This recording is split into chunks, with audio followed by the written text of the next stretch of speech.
પૂર્વ ભ્રૂણ એટલે શું? ચાર કોષીય અવસ્થા. પછી ભ્રૂણના કયા કયા ક્રમાનુસાર આકાર આવશે? ગોળાકાર, હૃદયાકાર અને પરિપક્વ ભ્રૂણ. પછી દ્વિદળી ભ્રૂણની અંદર અધરાક્ષ, ઉભરાક્ષ, આદિમૂળ અથવા ભ્રૂણ મૂળ, બે શબ્દ ધ્યાનમાં રાખજો. આદિમૂળ અથવા ભ્રૂણ મૂળ અને આદિસ્કંધ. સાંભળ્યા છે આવા શબ્દ? આદિસ્કંધ અથવા ભ્રૂણાગ્ર.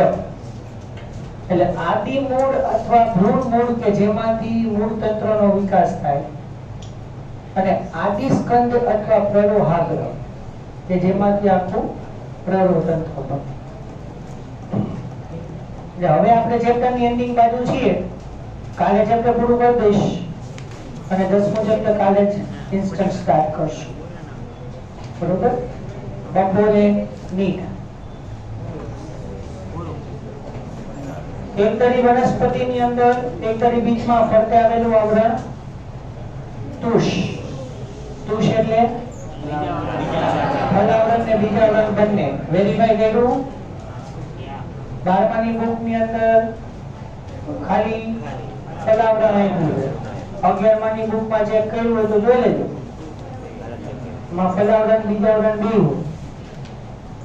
એની નીચે આવેલું સંહિતાયાસ્ત જે પછી મોટું ભ્રૂણ કોષ કે જે સ્ટાર્ચનો સંગ્રહ કરે, અને સૌથી ઇમ્પોર્ટન્ટ ઢાલ આકારનું બીજપત્ર વરુથિકા, સ્ક્યુટેલમ. બરાબર? એટલે વરુથિકા શું છે એ પૂછાય. અને એ ભ્રૂણધરી ધરાવે કે જેમાંથી ભ્રૂણ ના બે ભાગ, ભ્રૂણ મૂળ અને ભ્રૂણાગ્ર. અને ભ્રૂણ મૂળની ફરતે આવેલું રક્ષણાત્મક આવરણ એટલે ભ્રૂણ મૂળ છોડ, અને ભ્રૂણાગ્રની ફરતે આવેલું રક્ષણાત્મક આવરણ એટલે ભ્રૂણાગ્ર છોડ. આવું આપણે લખવાનું રહે. ચલો હવે પેન પેન્સિલ સાથે એમસીક્યુ માટે ઇમ્પોર્ટન્ટ અંડરલાઇન્સ અને બેઝિક માહિતી, એનું બોર્ડ. બીજ ફળ ને આપણે આગળ જોઈએ. ચલો તમારામાંથી કોઈ પણ એક બીજ એટલે શું વ્યાખ્યા આપો.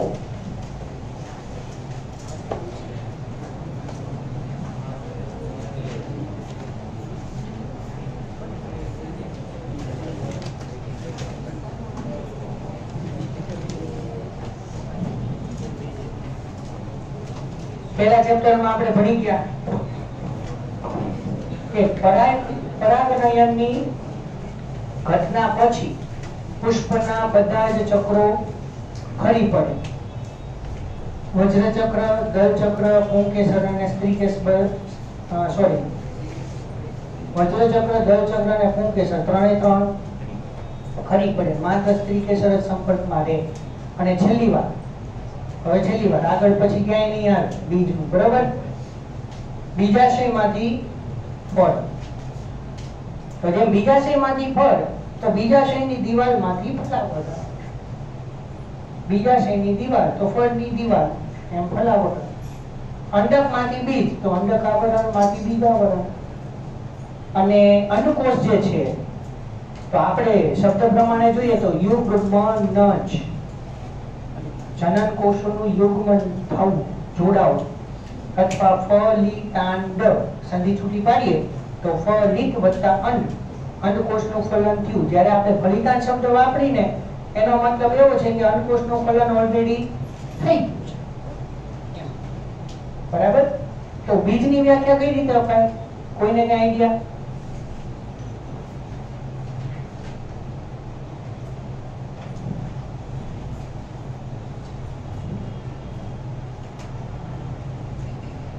તમને જે ખ્યાલ છે કહી દો. ફળમાં બીજ હોય,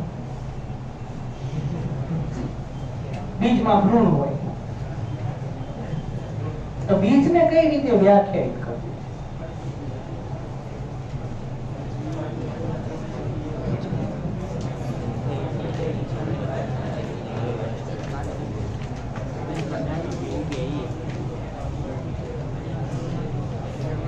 ફલિત અને પરિપક્વ અંડકને બીજ કહેવાય.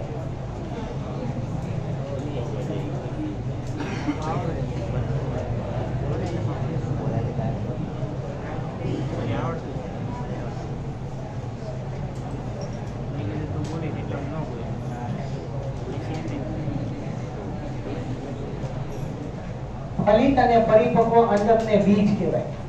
તો બીજના પ્રકારો કેટલા આવે?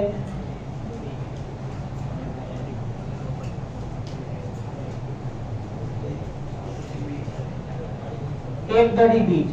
એકદળી બીજ એટલે શું?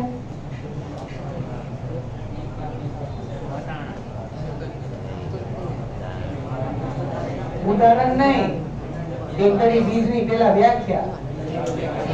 યસ, એક જ બીજપત્ર હોય.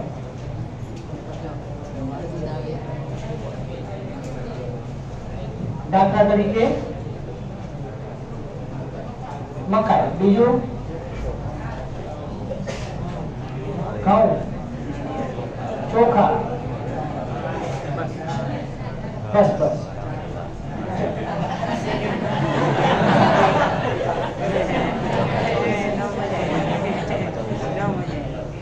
પછી દ્વિદળી.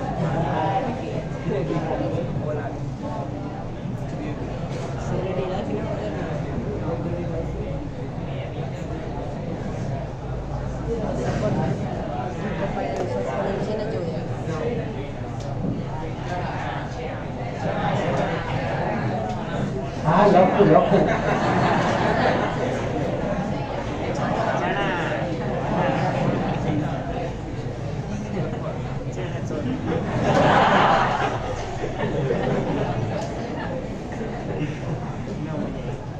ચણા કોણ વધારે ખાય?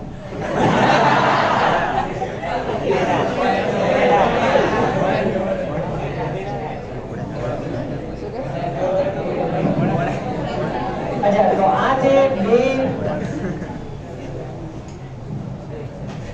આ જે બે બીજના પ્રકારો છે એ બીજ પત્રની સંખ્યાના આધારે પ્રકારો થયા. એક બીજપત્ર તો એકદળી ને બે બીજપત્ર તો દ્વિદળી. બરાબર. હજી બીજા પ્રકારો આગળ.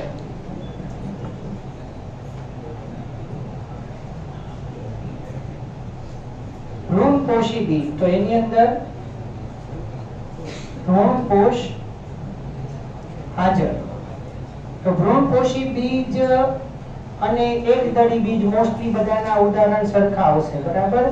તો અહીંયા ઘઉં, ચોખા, એડા અથવા દિવેલા વગેરે.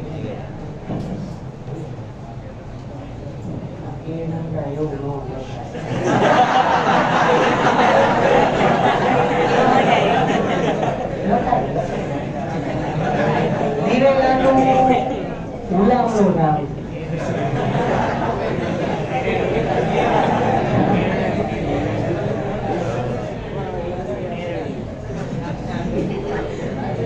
નીચે છે ને જગ્યા ભ્રૂણપોષી આવી જશે.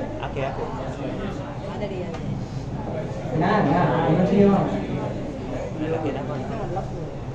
અભ્રૂણપોષી બીજ. તો એની અંદર ભ્રૂણપોષ ગેરહાજર. તો દાખલા તરીકે હાલો લખી દઉં. બસ. બીજું શું ભાવે? વટાણા. બીજું ચણા લખું? લે, ચણા લખવા ગમે લખું. કાર્ટૂન નથી એટલે સીન છે એમ નહીં. હું તો સીન છે ને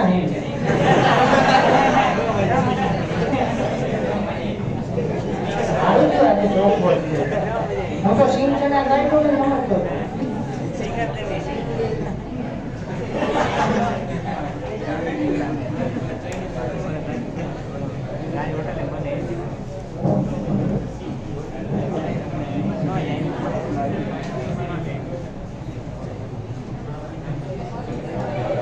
અચ્છા, આલ્બ્યુમિન શું છે?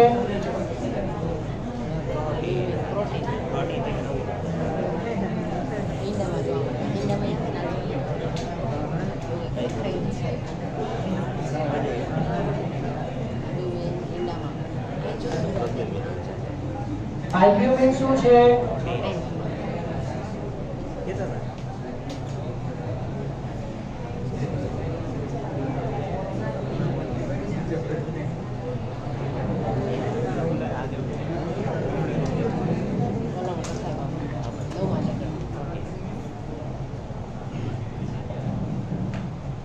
શું છે આલ્બ્યુમિન?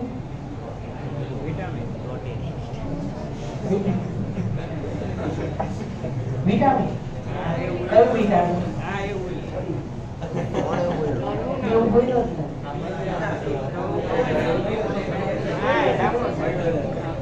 આલ્બ્યુમિન પ્રોટીન છે અને એનું શું કામ?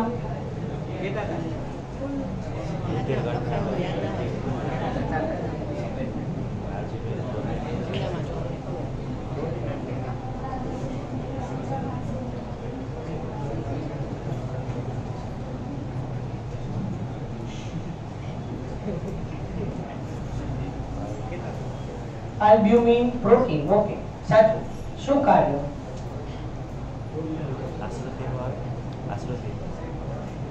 પીએચ અને આશ્રુતિ જાળવે, આયનિક સંતુલન, આશ્રુતિ, પાણીનું પ્રમાણ, સાંદ્રતા એ જાળવે. અને એ બ્લડ પ્રોટીન છે એટલે આપણે આલ્બ્યુમિન જરૂરી. અને અસામાન્ય રીતે આલ્બ્યુમિન યુરિયા પણ જોવા મળે. અસામાન્ય રીતે મૂત્ર દ્વારા આલ્બ્યુમિન શરીરમાંથી દૂર કરી દેવામાં આવે. બરાબર? તો બે ઉદાહરણ અંડરલાઈન કરી લેજો. બીજની અંદર અલગ અલગ ભાગો તમને કહું છું. અચ્છા, આ બીજ બધા તમને કહી દઉં છું. જો બીજનું વર્ણન તમને 3-1 માર્કમાં પૂછાય તો થોડું એકધરી, દ્વિધરી, અભ્રૂણપોષી, ભ્રૂણપોષી લખી શકાય. બરાબર? હવે એની અંદર ઉદાહરણ છે બે, આલ્બ્યુમિન યુક્ત અને આલ્બ્યુમિન વિહીન.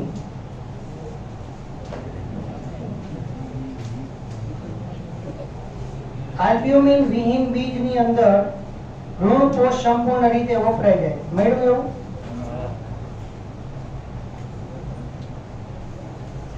એના ઉદાહરણો આપ્યા હશે.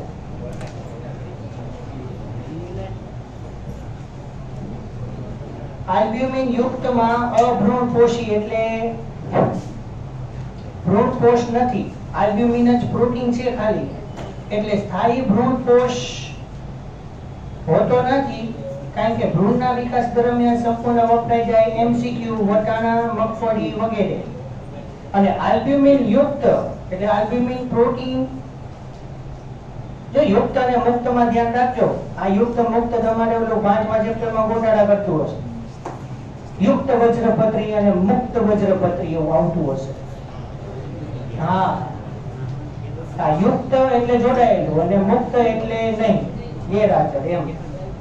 તો આલ્બ્યુમિન યુક્તની અંદર ભ્રૂણપોષી કે જેમાં ભ્રૂણપોષ જળવાઈ રહે, દાખલા તરીકે ઘઉં, મકાઈ, જવ અને દિવેલા. પણ સૌથી ઇમ્પોર્ટન્ટ ક્વેશ્ચન હવે પછીનો કયો? બીટ અને કાળા મરી. બરાબર? બીજ અને કાળા મરીની અંદર પ્રદેહ ભ્રૂણના વિકાસ પછી પણ લાંબા સમય સુધી જળવાઈ રહેશે. સૌથી અગત્યનો પોઈન્ટ. બીટ અને કાળા મરી. કાળા મરી એટલે બ્લેક પેપર અથવા બ્લેક પીપર.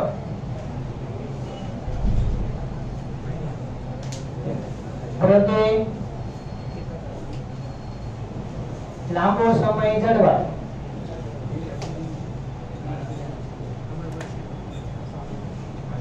એને બીજ દેહ શેષ કહેવાય.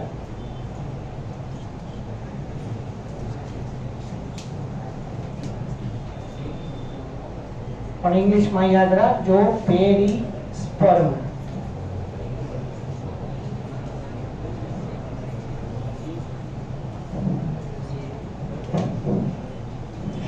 અને બીજની અંદર વિવિધ ભાગો કયા કયા આવશે એ ડિસ્કસ કરી દઈએ.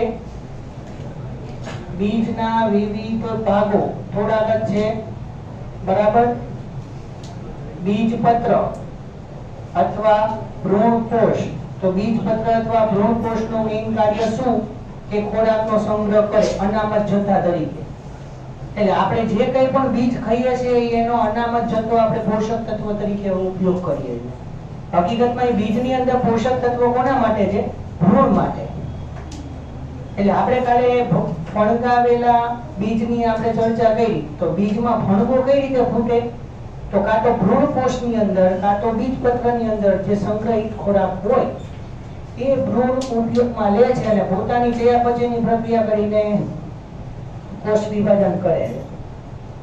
એટલે બીજપત્ર અથવા બીજપત્રો, ભ્રૂણ કોષ, એક આ રચના. બીજું બીજાવરણ, બીજની ફરતે આવેલું આવરણ, બરાબર, બીજનું પોતું. અને ભ્રૂણધરી, તો તમને ખ્યાલ છે કે ભ્રૂણધરીની અંદર બે ભાગ હોય. કયા? ભ્રૂણાગ્ર અને ભ્રૂણમૂળ.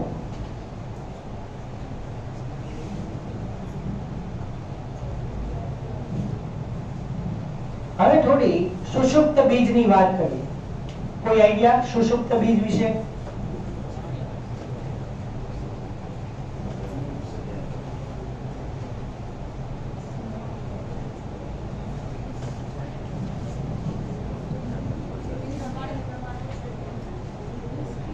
તો સુષુપ્ત અવસ્થા એટલે શું?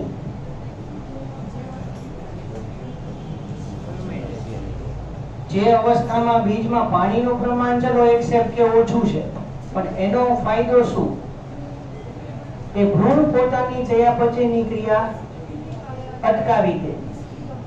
બરાબર. એટલે આપણે કોઈ પણ બીજને સંગ્રહ કરતા પહેલા, જો બીજનો સંગ્રહ ઘણી બધી રીતે કરવામાં આવે. આપણે ઘરે વાલ, ચણા, વટાણા જે કઈ બરણીમાં ભર્યા હોય એને માર્કેટમાંથી લાવ્યા પછી આપણે એને પહેલા તડકે સૂકવી દઈએ. અને ખાસ ધ્યાન રાખજો, તમે બીજને તડકાની અંદર ગમે તેટલું તપાવો પણ કેન્દ્રની અંદર 10 થી 15% પાણી તો રહે જ. બરાબર. એટલે નિર્જલીકરણ, ડિહાઇડ્રેટેડ, હે, બીજમાંથી આપણે પાણીને દૂર કરી દઈએ. તો બીજને પાણીથી દૂર રાખવું એનો મતલબ કે બીજને આપણે સુષુપ્ત અવસ્થામાં રાખીએ. એટલે આપણે બીજને બરણીમાં રાખીએ છીએ, એનો ઉપયોગ કરીએ છીએ જેમ કે ખોરાક તરીકે. ખેતીવાડીમાં આપણે જનરલી ખોરાક તરીકે ઉપયોગ કરીએ, પણ ખેડૂતો ઘણા બધા બીજને ખેતરમાં વાવે, એનો ખેતીવાડીમાં ઉપયોગ કરે. બરાબર. એટલે આપણે એને અમુક દિવસો સુધી, મહિનાઓ સુધી, વર્ષો સુધી આપણે સાચવીએ. ઘઉં, ચોખા જે આપણે 12 મહિનાના ઘરે ભરીએ એ હકીકતમાં બીજ જ છે, એને આપણે સંગ્રહ કરીએ. હજી અમુક બીજ જે આપણે થોડા સમય સંગ્રહ કરતા. એટલે શુષ્ક બીજની અંદર સાંભળજો, સુષુપ્ત બીજ એટલે બીજ પોતાની ચયાપચયની ક્રિયા અટકાવી દે, જેથી કરીને એમાં અંકુરણની ઘટના ન થાય.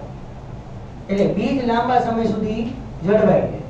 પણ બીજને કોઈ પણ સંજોગમાં તમે ભેજ, પોષક તત્વો, તાપમાન અને એને અનુકૂળ કોઈ પણ પર્યાવરણ તમે આપો એટલે એને ફણગો ફૂટે. બરોબર. એની અંદર ફણગો ફૂટે અને ફણગાવેલા બીજને પછી આપણે સંગ્રહ નથી કરી શકતા, કારણ કે ભ્રૂણનો પછી હવે વૃદ્ધિ વિકાસ શરૂ થઈ ગયો છે. એટલે ફરી પાછો એને પોતાની મૂળ સ્થિતિમાં પાછો ન લઈ જઈ શકાય.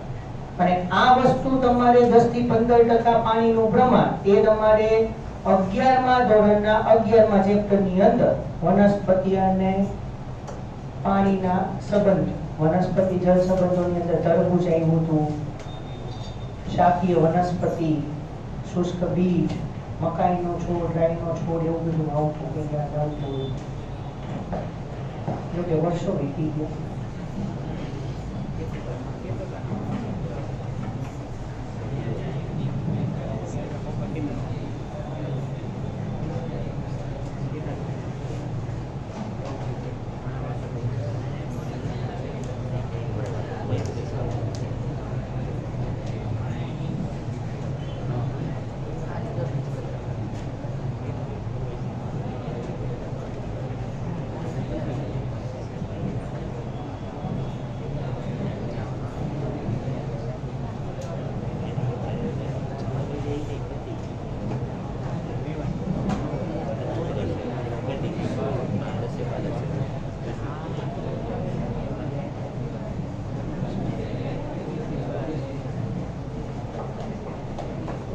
અચ્છા,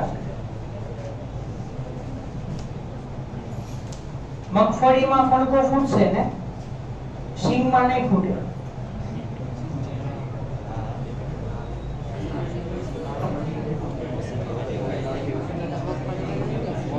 ફૂટતો નથી કહું છું. મગફળીમાં ફણકો ફૂટે, સિંગમાં ફણકો નહીં ફૂટે.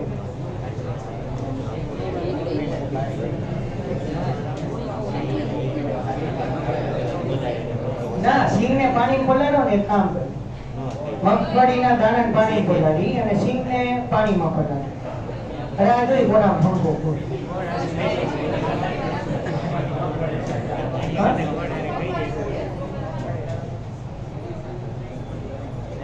હે ને, સિંગમાં ન ફૂટે ને સર, કોઈ દી સિંગને ફણગાવી નથી એટલે ક્યાં ખબર હોય. પણ પ્રક્રિયા શું કરી છે? સિંગ તો ખાવાની હોય છે, ફણગા થોડી હોય. હા, રાજસ નો sprout, someone is crazy about sing.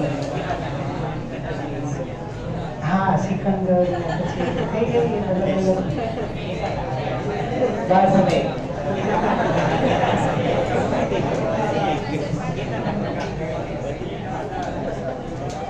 મગફળીના દાણાને આપણે શેકી નાખીએ.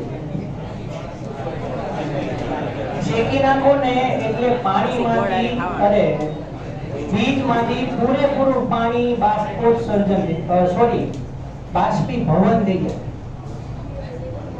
કે બાષ્પીભવન ને બાષ્પોત્સર્જન વચ્ચે શું ફેર લે? એક જ રૂપાને સમજાવ. જેમ ખ્યાલ ઉભા થઈને પૂછો.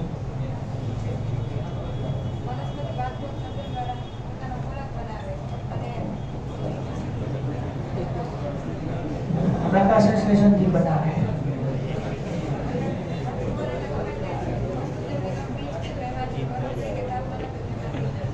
તો બે વચ્ચે શું ફેર? ઉદાહરણ એકદમ સાચા.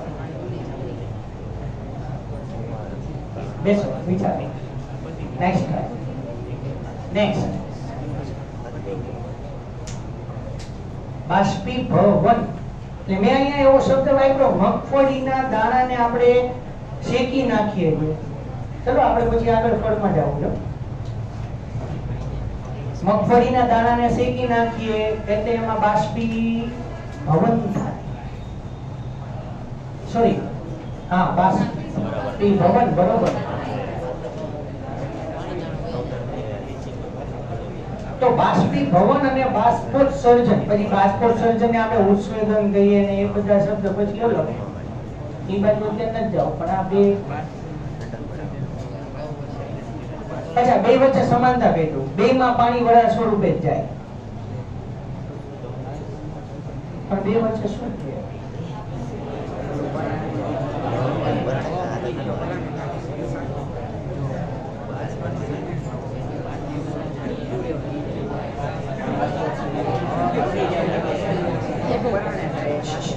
હા, શું?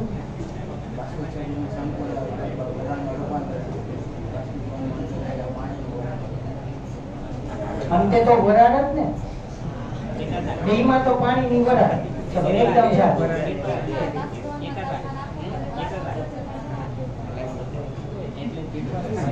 ઓકે, હજી એક સ્ટેપ.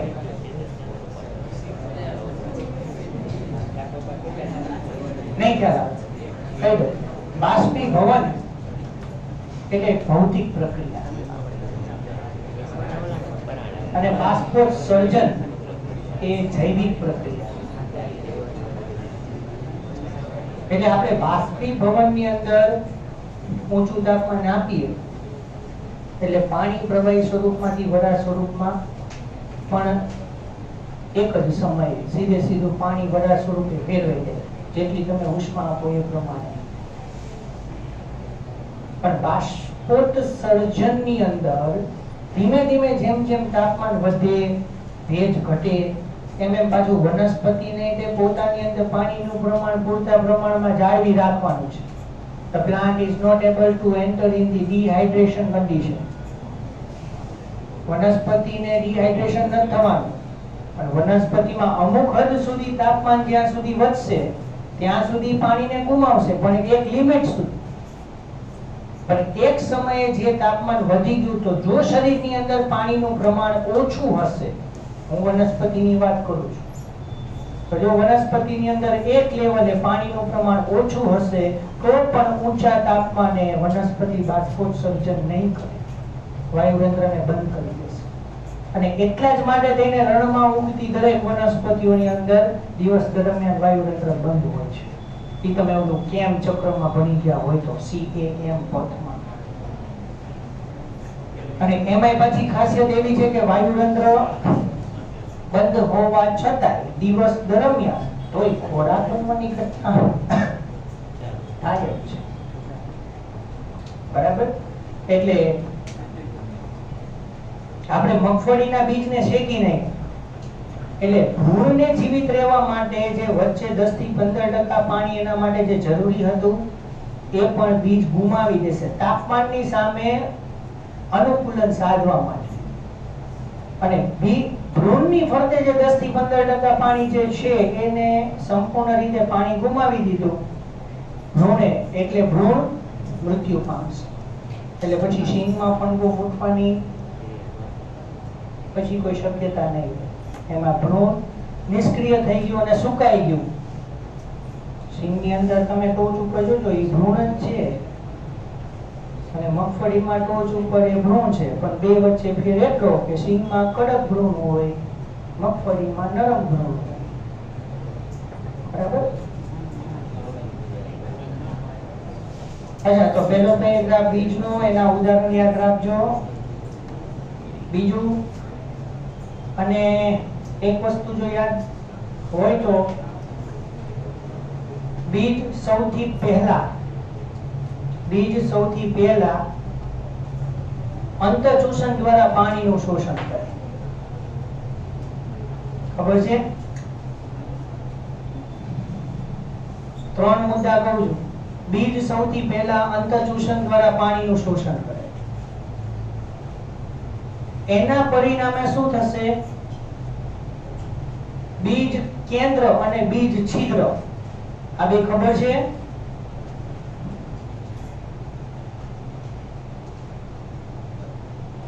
બીજ કેન્દ્ર અને બીજ છિદ્ર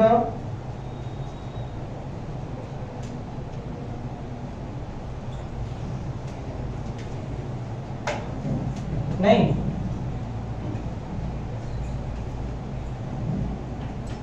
તો નહીં ખ્યાલ આવે.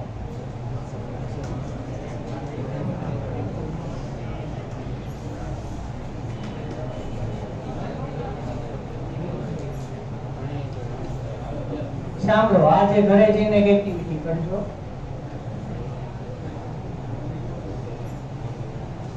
આ ચેક કરી લેજો, ધ્યાન રાખો.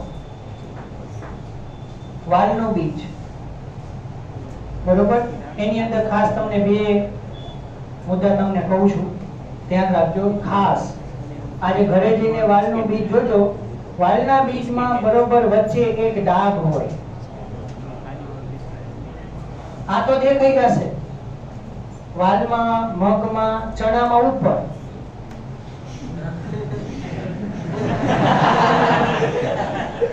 પછી વટાણામાં પાછું વચ્ચે, મગમાંય વચ્ચે. પણ હવે ધ્યાન રાખજો, વાલના બીજને તમે કોઈ પણ એક બાજુ ફેરવજો, પણ આ જે છિદ્ર રહ્યું ને, આ ડાઘ રહ્યો ને, એની કોઈ પણ એક બાજુએ નાનું એવું ટપકું હશે. આ તમે બીજને કઈ રીતે રાખો છો એના ઉપર ડિપેન્ડ છે. કાં તો એ ડાઘની ઉપર હોય, કાં તો ડાઘની નીચે હોય. એક સાઈડ હશે અને એક જ બાજુ હશે, બે બાજુ નહીં હોય. તો આને કહેવાય બીજ કેન્દ્ર અને આને કહેવાય બીજ છિદ્ર. સાંભળજો ધ્યાનથી. જ્યારે બીજ શુષ્ક સ્થિતિમાં હોય, એટલે કે ભલે વચ્ચે તો 10 થી 15% પાણી છે, પણ બીજ જ્યારે સૂકું હોય, જ્યારે આપણે એને બીજને સંગ્રહ કરી દીધું, જેમ કે આપણે 1 કિલો વાલ માર્કેટમાં લઈ આવ્યા, તડકામાં તપી દીધા, પછી બની ભલી દીધા, પછી આપણે જ્યારે વાલ ખાવા હોય ત્યારે એને પલાળી પલાળો ને એટલે એનો એક ફાયદો એ કે હીટિંગ ઓછું કરવું પડે અને ઝડપથી પપાય. એક ફાયદો એ કાચા નો રહે એટલે પચવામાં સરળતા રહે, એમ એનો હેતુ એ છે. પણ ટર્મિનોલોજી વર્ડ યુઝ કરું છું, બાયોલોજીકલ શબ્દ. બીજ જ્યારે સુષુપ્ત અવસ્થામાં હોય, આ બીજ જ્યારે સૂકું હોય ત્યારે બીજાવરણ પણ એનું સૂકું હોય, વાળનું ફોટું, બરોબર. અને બીજ છિદ્ર ઈ ટાઈમે બંધ હોય. આખી સ્ટોરી સાંભળજો. બીજ છિદ્ર ઈ ટાઈમે બંધ હોય અને બીજ કેન્દ્ર જે છે ને એની પાસે આવી રીતે ભ્રૂણ ગોઠવાયેલું હોય અંદરની બાજુએ, અને એની અંદર બે સૂક્ષ્મ પર્ણ હોય. આવું તમે 11મા ધોરણમાં ભણી ગયા હોય તો દ્વિદળી બીજની રચના આવી આવતી. હવે તમે જ્યારે બીજને પાણીમાં પલાળો છો ત્યારે બીજાવરણ જે રહ્યું, બીજાવરણ એ પાણીને અંદર પહેલા પ્રવેશ કરાવે છે. એના કારણે બીજ થોડું ફૂલાય. બીજ ફૂલાય ને એટલે બીજ કેન્દ્ર ખુલે અને બીજ છિદ્ર પણ ખુલે. એક ચોખવટ કરી દો, જ્યારે પણ કોઈ પણ બીજની અંદર ફણકો ફૂટે ત્યારે સૌથી પહેલા ઓલો સફેદ તંતુ કયો? ભ્રૂણ મૂળ ને. એ ભ્રૂણ મૂળ બહાર આવે બીજ કેન્દ્રમાં. ખાસ ધ્યાન રાખજો. એટલે તમે વાલના બીજને જ્યારે પલાળો છો એ ટાઈમે બીજ છિદ્રની વાત કરું છું, બીજ છિદ્ર બંધ. પણ વાલના બીજને જ્યારે આપણે પલાળ્યા ત્યારે બીજ ફૂલાણા. એટલે બીજમાં સૌથી પહેલા અંતઃચૂષણ દ્વારા પાણીનું શોષણ થયું, એના કારણે બીજ આવરણ ફૂલાયા અને બીજ છિદ્ર ખુલી ગયું. હવે બીજ છિદ્ર દ્વારા પાણીનું શોષણ થશે.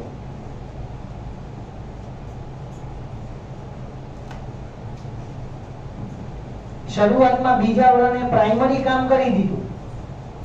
બીજાવરણે શરૂઆતમાં મુખ્ય કામ કરી દીધું કે પાણીને અંદર પ્રવેશ કરાવી દીધું અને પછી બીજ છિદ્રને ખોલી દીધું. એટલે હવે પાણી બીજ છિદ્ર દ્વારા અંદર આવશે અને જેમ જેમ પાણી અંદર આવે એમ અંદરનો ભ્રૂણ ધીમે ધીમે સક્રિય થાય, પોતે આજુબાજુના બીજપત્રમાંથી પોષક તત્વો મેળવવાનું શરૂ કરે, ચયાપચયની ઘટના થાય અને બીજ માંથી ભ્રૂણ મૂળ બીજ કેન્દ્રમાંથી બહાર આવે. ખ્યાલ આવે છે આખી વાત? બરાબર.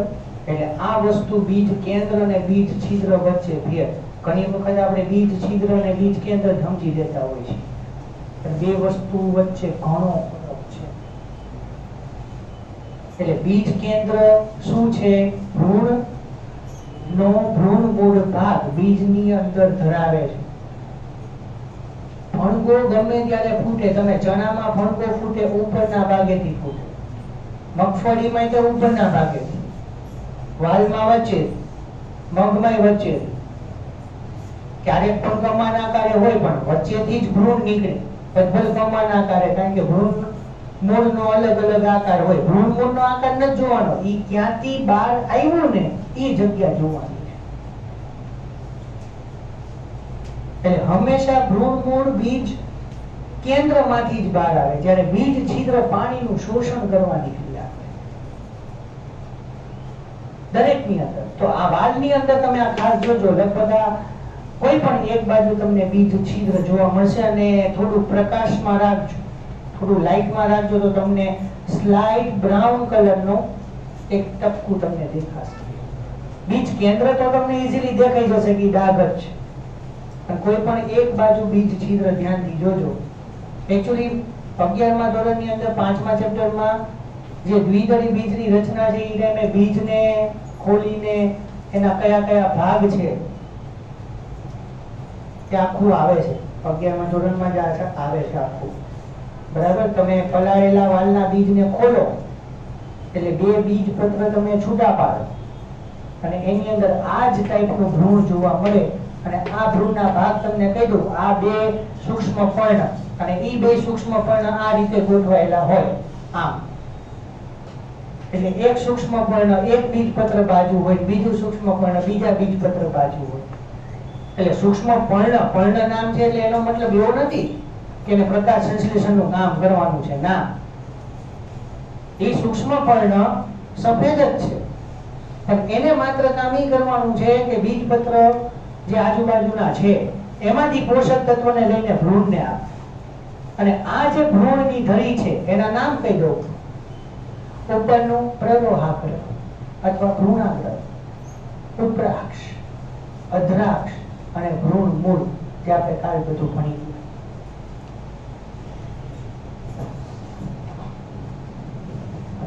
બરાબર. એટલે આવી રીતે બીજ કેન્દ્ર અને બીજ છિદ્ર હોય તો બીજ કેન્દ્ર એ ભ્રૂણ મૂળ ધરાવે છે અને બીજ છિદ્ર એ પાણીનું શોષણ કરે. બસ આટલી વાત બીજ માટે છે. લિંગી પ્રજનનના પરિણામે બીજનું નિર્માણ થાય. અમુક એમસીક્યુ અંડરલાઈન કરી લેજો. પહેલી લાઈન, અવૃત બિદારીમાં બીજ એ લિંગી પ્રજનનની અંતિમ નિપજ છે. પછી પેજ ફેરવો, બીજ એ કૃષિનો પાયો છે, એવું કંઈક વાક્ય હશે.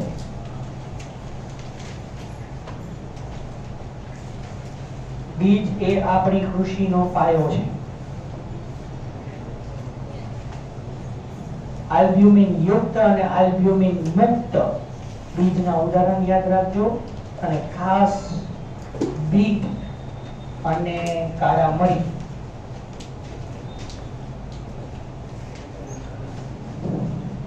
ચલો અહીંયા સ્ટોપ કરીએ. લખી દો શાંતિ.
બ્લેક મામ્બા, મોઢું ખોલેલા મોઢું કાળું હોય, સૌથી ઝેરી સાપ.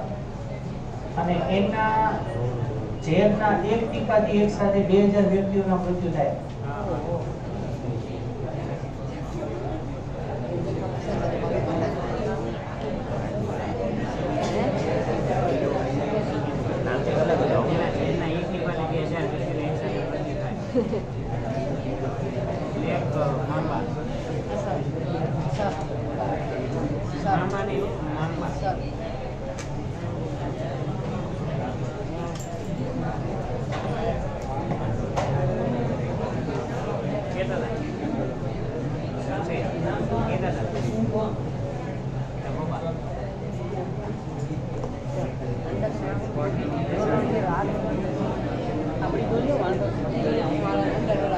ના એમાં ખાલી અંદર દોરી ડ્રોન ફૂટ ખાલી અંદરના પોસ્ટને જો નસર ડાલે પણ માદાજીનું જે નક્કી કીધું હોય દોરવાનું ડ્રોન ફૂટનો વિકાસ કીધો હોય તો દોરવાનું ખાલી અંડર ખાલી અંડર કીધું હોય તો અંડર પછી ઉપર તે પ્રદેશ પછી બીજ આવે બીજ કેન્દ્ર ને બીજ છિદ્ર અંડર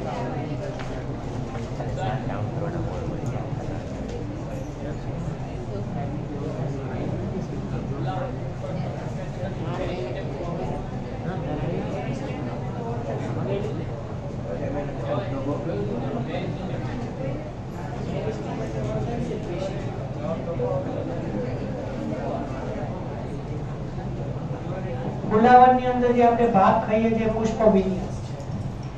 પુષ્પ વિન્યાસ અને મકાઈના ડોડામાં લાંબી દોરી જેવું છે એ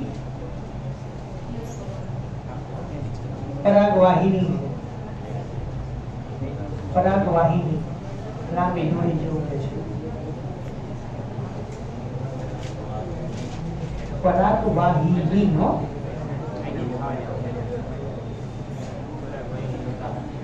ના પણ મકાઈનો ડોડો બની ગયો એટલે ફલન થઈ ગયું એટલે સ્ત્રી કેસર વિઘટિત થઈ જશે અને પરાગવાહિનીઓ જે લાંબી રહી દોરીઓની જેમ રહેશે અને જેટલા અંડકોષ એટલા બીજ ઇઝ ઇક્વલ ટુ મકાઈનો ડોડો.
આમાંથી બોલા પીએમસી નું નિર્માણ જમીનમાં કચરો થાય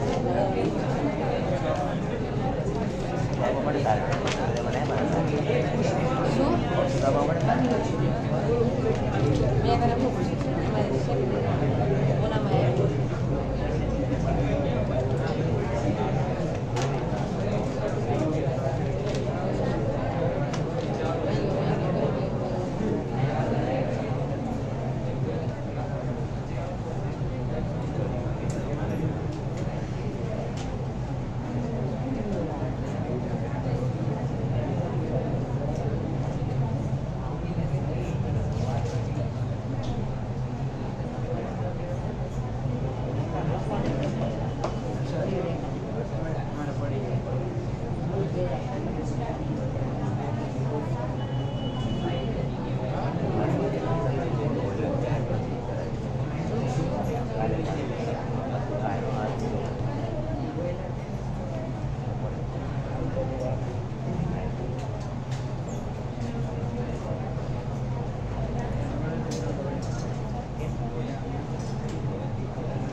All